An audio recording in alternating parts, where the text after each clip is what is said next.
Hey everyone, I just wanted to give you a quick update. I'm doing well considering. I did do my first round of chemotherapy was last Tuesday and Wednesday. It took 2 days to get all the medicine in me. And now just letting it work its way through and start crumbling away at Mount Lymphoma. And I am going to bring that mountain down. It's just going to take some time. I do want to stress how much I enjoyed first semester. I'm sorry that our time together got cut short with circumstances, but I truly, truly appreciate all of the encouragement and support that I've received from all of you. You guys are all wonderful. What's your favorite thing about working with Mr. Opal? He's really funny. We have more than once practically died laughing at lunch because of the fact that he just comes up with these one-liners out of nowhere and just cracks everybody up. He has a sense of humor, and he's not afraid to show it. And that sense of humor can be anything from goofy to dark and mysterious, or pretty much everything in between. And he's happy about it. He's happy about it. Also, his enthusiasm for science fiction is infectious. He loves sci-fi. He loves creative writing. He loves teaching Honors 10, and he's really good at those classes, and that comes out in his teaching. And kids seem to appreciate the passion that he has for those topics, and and spread that passion to them as well. He set a passion in me a little bit for filmmaking. That was there for sure, and I've always been super interested in filmmaking.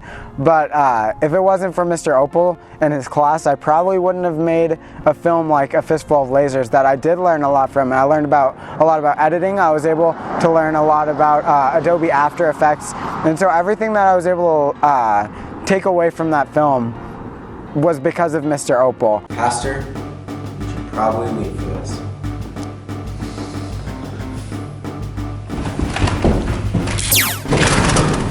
It was when we finished Fistful Lasers and we showed it to him.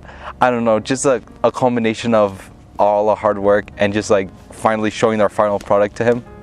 Just, I don't know, kind of made us feel proud and impressed Mr. Opal that we really did take a lot of effort in the project. Do you feel like we made A Fistful of Lasers for Mr. Opal? I feel like a large portion of why we made A Fistful of Lasers was because we just wanted to bring the funniest thing we could so that we could see the whole class in Mr. Opal's sci-fi class, just see that whole class, just get a reaction out of it.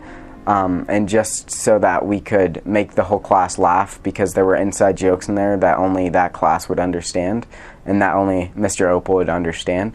And so I do believe that if it wasn't for Mr. Opal, we wouldn't have made that short film.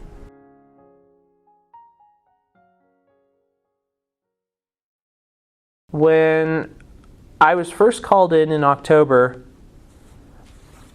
Mr. Opal basically said to me, okay, I need to have surgery sometime because I got this weird bump on my arm.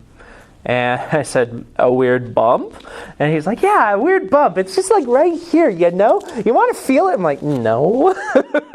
And it progressed from there because he had found out it had grown. He first had just this idea of, oh, it's just a tumor and no big deal, and then just such a shock and a surprise when it turned out to be a cancerous type of thing.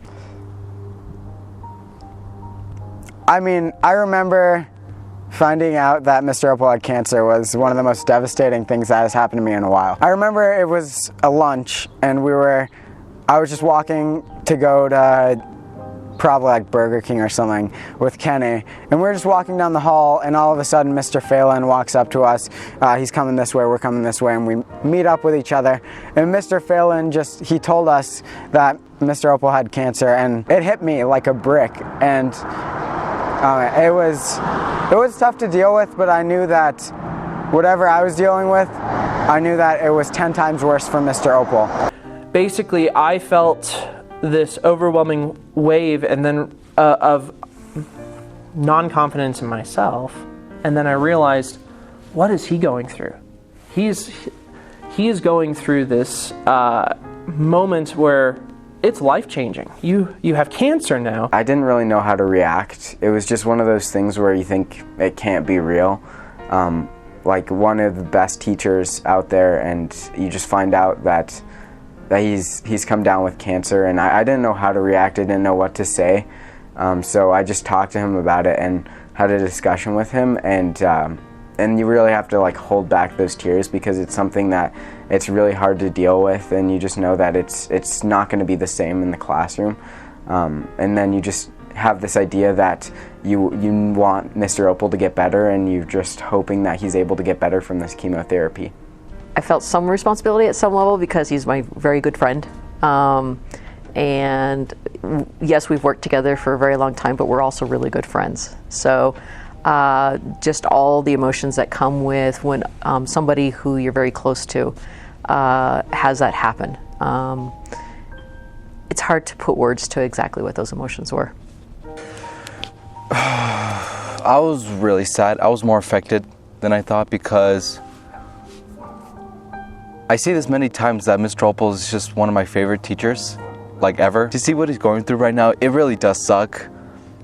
And it just makes me sad that it's him that has to go through this because he really is just a wonderful person. And I mean that.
So did you know that Mr. Opal conquered Mount Lymphoma?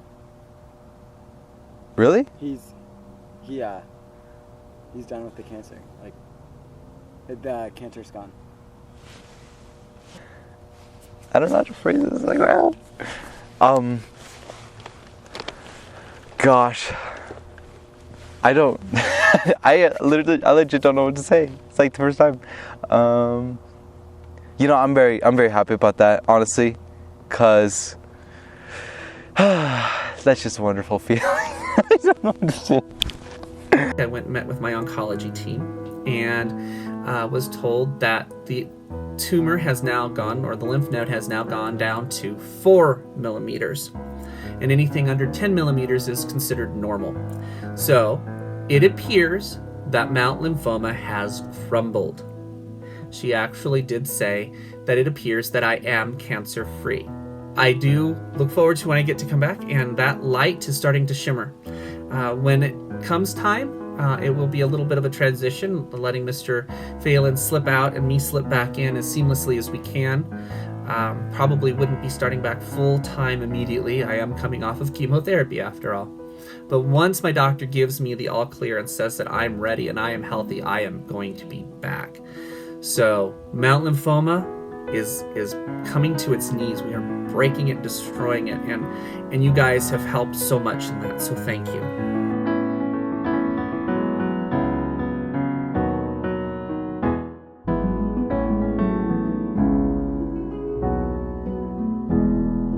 The number one thing I'm most thankful for Mr. Opal doing is just creating an impact. That's the most any teacher has done. An impact that will follow you even after throughout high school. And even just going back to that high school just to see him again, that says us a lot, especially for a teacher. Mr. Opal, I have to say, I am thankful for you. I am thankful for your presence within my life, because if I didn't have you in my life, I would not be a writer. I would not be a teacher.